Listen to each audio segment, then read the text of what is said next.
So I bought this really stupid rig that lets me use both my hands and show you guys what I see, which I thought might be interesting. So we have the thing here, and the camera is actually strapped to my chest. You can't quite see, but I can show you what I'm doing.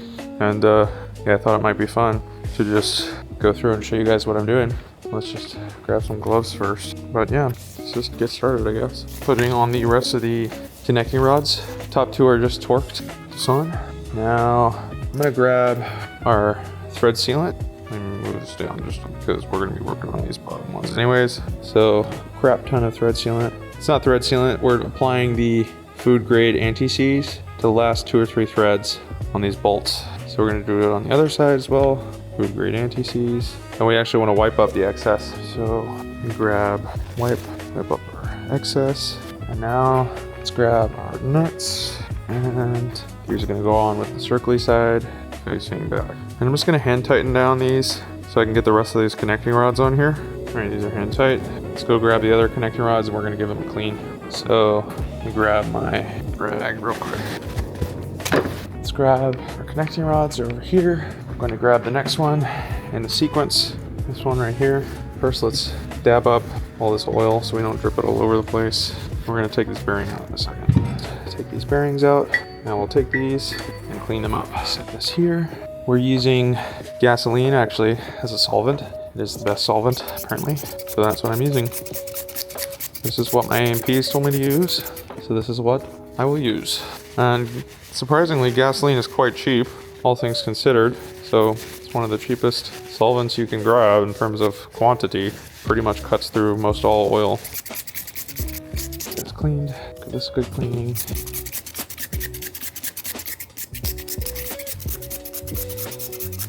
Some more tissues.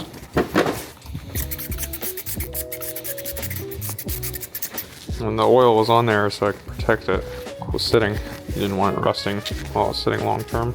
Okay, I think that's as clean as it's gonna get. Let's go ahead and oil it up and put our bearings in there. First, before I do that, I'm gonna check my phone for the photograph that I have here.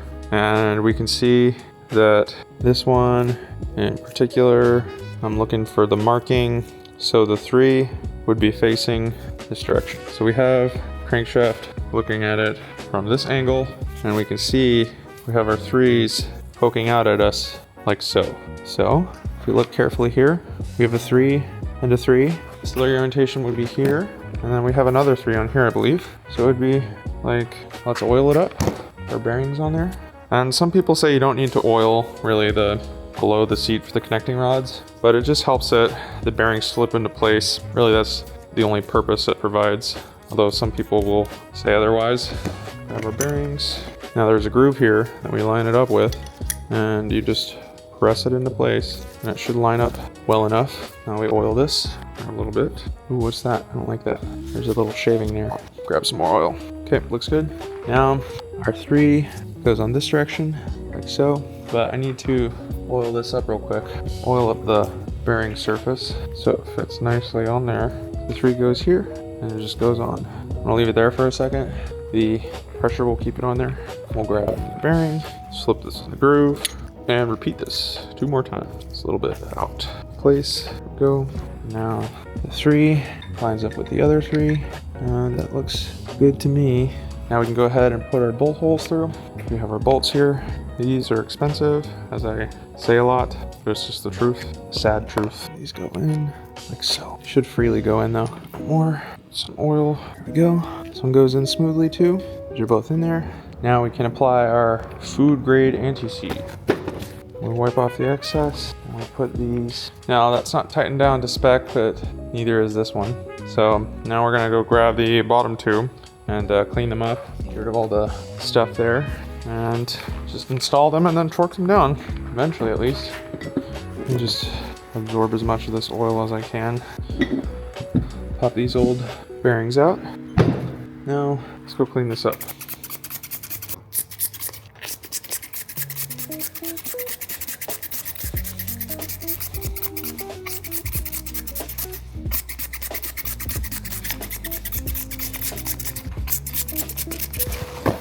Looks good to me. Let's check our photo real quick to ensure we're putting things in the right way. This one faces like so. So with the 3, we have the 10 numbers facing away. So they're facing this direction. So if the 3 is here, then this one goes right here. So, and like this. So now let's put our bearings on there. Move up the surface. And the 10 is facing that direction. So right, have my bearing on there. Wonderful. This should, I got a hammer. If I get mauled, I'm gonna beat the shit out of them at the very least.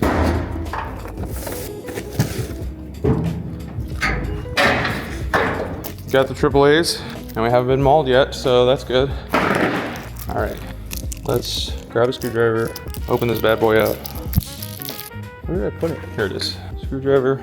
Okay, let's see where we're at. 35, looks good. All right, let's continue our journey of tightening things to 35. All right, that's one. Now we'll get this one. Rotate this around so I can actually see it. All right, now this one. I prefer to see the torque value. Next one. Now the final one. Remember, we're just doing the initial torquing. All of them need to be torqued to at a minimum. And then we're gonna do the actual measuring in a second. Okay, now we do our fun time measuring times. Yay! This is the part where we measure each and every one of these. Let's just start with this one, I guess. So the spec that we're looking for is 2.25. And if we have any wiggle back and forth, then we're not done. But it's really hard to get it to not have wiggle, because if you have wiggle, then you're not dead center, which is pretty much the... So we're right at 2.225, which means we're way under. We need to stretch it a little bit longer. We'll double check our book, just to make sure I'm not crazy. As you can see here, the minimum spec is 2.255 and 2.256. So we're quite a ways under that right here. We'll do it one more time, show you guys. 2.230. So we need another 100th of an inch. Well, more like 2 of them. So we can bring this up. I'm just gonna jump it up to 40, actually 41.5. I've had some good results with getting it to where I want it to be. So let's just torque this bad boy. 41.8. Now we measure it again. Still under 2.24. We need 2.255. That's our minimum spec. So a little bit more. I'll add 2.5 on an increment. 44. 44.7 is what we're at. Now we measure, get it to where it doesn't have any wiggle room. Oh man, we're just barely short. Let's take that measurement one more time. 2.254, so we're almost there. 2.254, we need 2.255. So we're gonna increase this even more by 42.6. I'm sorry, 46.5. Okay. And I like to set it a little bit lower than what I'm actually aiming for. So when we eventually overshoot, because there's a reaction time, it won't overshoot to what we don't want. Let's measure this. We don't want any wiggle, just a little bit under, so we can give it a little bit more juice. Let's crank it up to 49. We can go a maximum of 55 before we have to trash the bolt. It's 49 on the dot. Let's give that a try. All right, that's looking good. 2.2569, 2.251, 2.250, 2.2549. I'm gonna tighten it, probably just a little bit more. I'll take one more reading. It's hard to get this thing dead center. Why are there so many mosquitoes today? 2.2545. Yeah, I think this needs to be stretched just a little bit more. Let's crank it up to 50. Hopefully we won't have to trash this bolt, but we'll see. All right, 50.5. That's looking good. 2.25, and I think that's good. Let's take one more measurement. 2.255 on the dot. No wiggle room, slides off. I'll call that one good. Let's move on to the, all right, let's give this one a go. It's 42.2. I'll do a test. Did I get it on the first try? 2.252. No, we're getting a little bit tighter. 2.2547. Just a little bit under. Let's add a little bit more torque. 44, 44.3. I know this is super tedious, but we just gotta take our time, really. It's a very critical part of the build. This looks pretty good, 2.2557. Let's take one more measurement just to be sure. Gotta get this dead center on there. I'm reading about 2.2555, so this one is good. Now we move on. We've got this one complete. Now we gotta do these ones. So let's get this one torqued. It's gonna start off with 44. Okay, 44.2. Howdy, howdy. Who goes there? Sorry, 1 second. 1 second. There are coyotes afoot. Oh Oh yeah. Hey. Beware. How's it going? Good. I'm bringing Dennis's cowlings in. Sure. Drop them off. Have at it. Just beware of the coyotes. All right, let's check this one more time. 2 point. I know it wasn't getting read before. Pretty good. I'm just getting the stretch bolts on there. 2.2556 on each of these. We'll see. Well, I'm getting the prop soon. I'm aiming for the end of February. I'm also redoing the panel. I'm almost done that. And after I finish redoing the panel, really there ain't that much left other than putting the prop and the engine on there. But we should be able to get the engine, I think, together probably in a week, because we got all the parts finally. Took forever to get the cylinders and a bunch of other crap. But now we're just assembling crap, and now I just gotta painstakingly torque each of these and then check the stretch and then torque it more and then check the stretch and then torque it more and check the stretch. Do that times, you know, whatever the amount is. Super fun. Yeah, I've been trying to keep track of things just for fun. I do have a YouTube. Yeah, it's called Everett Engineers. But I don't do much engineering, I'll say that. But I totally forgot which of these things did I just do. I think this is the one I just did. I'm putting in a full glass panel in there. I just finished wiring up all the LRUs. Now I just gotta wire up power. Yeah, it's lots of fun. On my knees. Yeah, well, I live in the darkness. This is my preference. But we have lights actually that we were gonna hang up. We just haven't gotten around to doing it because I wired in 120 and 240 volts. So it's there, it exists. We just probably need to hang it up because Dennis brought over some wires and stuff like that. So yeah, just finishing up. I've been here pretty late most of these days. So yeah, well, this panel especially has taken a little bit more time than I thought it would. I spent a lot of time at home wiring everything up, and then I spent even more time splicing everything, and I had to redo the wiring on almost everything because it's not that the wiring job was bad, but it wasn't like really good. So especially like everything was crisscrossed, applesauce, like all this crap. And I had to remedy that first before I could even begin wiring all the fancy Garmin stuff that's going in. And it's gonna be beautiful once I'm done. The engine's gonna be red, white, and blue. Oh, really? Yeah, we got the crankcase painted red, a bunch of other stuff painted blue. Just finished painting some other stuff white. What color red is it? I don't know, I don't know, Rust-Oleum? Rust-Oleum red. I was thinking, I'm trying to figure out my color. I say life is too short to paint your engine boring colors. I saw one lime green, it was the most hideous thing I've ever seen, but I support it wholeheartedly because if I'm gonna go out in a flaming pit of fire, I wanna at least say I painted my engine a cool color, you know? All right. Yeah, 225. What are these Collins to, the 172? How's that, didn't you just finish painting these? No. No? 150. This one's just... He's getting an annual done, right? Yeah, we cannibalized the top. At the bottom. Yeah, that's how it goes with aircraft, especially, it starts to get to the point where like, okay, yeah, you can make a new one. Everything was corroded. I'll redo it. It's metal? Interesting. Bull noses. Interesting. And then the air shroud that goes around the engine, that was wiring up with some dent. Interesting. And he's still doing the annual on his 172, right? But apparently I hear well, he said it's almost done multiple times. He said it was almost done 6 months ago. That's how it works. That's how it works. I mean, I was originally shooting to finish this before the end of the last year, but, just out here. I want to finish. Oh, the Sonics is great. If I could build anything right now, and I just had unlimited time and money, I would get the Sonics Jet. Oh, yeah. Just for shits and like, it's the most uneconomical thing to ever exist. It has like I don't think it needs like a 5,000 foot runway. It has a burn time, like it has an endurance of like 1 hour. Yeah. It's the most impractical thing ever made, but I want one. Either that or a Skymaster. We'll see. Yeah. Catch you later. You can just close. I'll close that. It's just the only reason I close like that is because the wind. Yeah. And this latch is fucked, and I don't feel like fixing it, so I just strap it. Catch you later.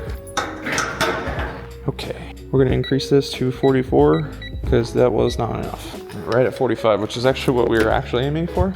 So if you cut it off a little bit early, you can get what you're truly aiming. 2.2548. We'll do one more measurement. 2.2547. Okay, it's looking like this one also might need some extra convincing. but this is why we can go up to 55 before we have to scrap the bolt. So not all bolts are created equal. What is that? 46.4? 47.2? Where did I put my micrometer? 2.25505. We'll give it one more measurement. Make sure nothing's dirty. 2.2551. So I'm gonna call that done since we got 2 measurements. Okay, 4 down, 2 to go. Okay, 4 down, 2 to go. Ooh, man, this is taking forever. Let's try amping things up a bit and start off at 41.5. I think 40 is actually what they use for the on-stretch bolts. I can give it a second so I can kick in. Okay, 42.1. Measure R. If we get this dead center, that'd be great. I'm getting 2.2557, so that's pretty close. Let's take one more measurement. Maybe we got this one on the first try. 2.2551. Let's take one more measurement just to be sure. 2.2551. Maybe we one-shotted it. Great. Okay, let's do this one now. This one right here. Shit. Okay, let's do this one now. 42.0. 2.2558. 2.255. We're still undersized actually by quite a bit. 2.2542, so we gotta amp it up. Let's do 47.1. Check the stretch. 2.255. Okay, one more time. 2.2515. It's about good. I think this one's good. So now we have the last one to do here. Let's try for a one shot. 45.2. 2.253, 2.2552, 2.2551. Oh, I'm getting a reading that is slightly low. I think we can give that a little bit more juice. 46.9, 2.252. That's one of our readings. Take one more. 2.25515. Okay, that one's good. Hopefully the final one. Let's see if we can juice it. Right at 47. Let's see what we get. Oh man, 2.2558, 2.2556. We got it. All right, so we did it. We finished torquing down every single one of these, and now we're good to go. You know, initially I was going to sit down and do the mounting for our GEA-24, but I'm actually a little bit tired today, so I might save that for another day. Have our GEA-24 sitting somewhere, and we can do the rest of that work later. All right, well, one thing I'm gonna do though before I go is I'm gonna sit down, I'm gonna remeasure all of these, but you know what? You guys don't have to stick around with me for that. I'm gonna do the hard stuff. You guys go take a break. Catch you in the next one. Peace.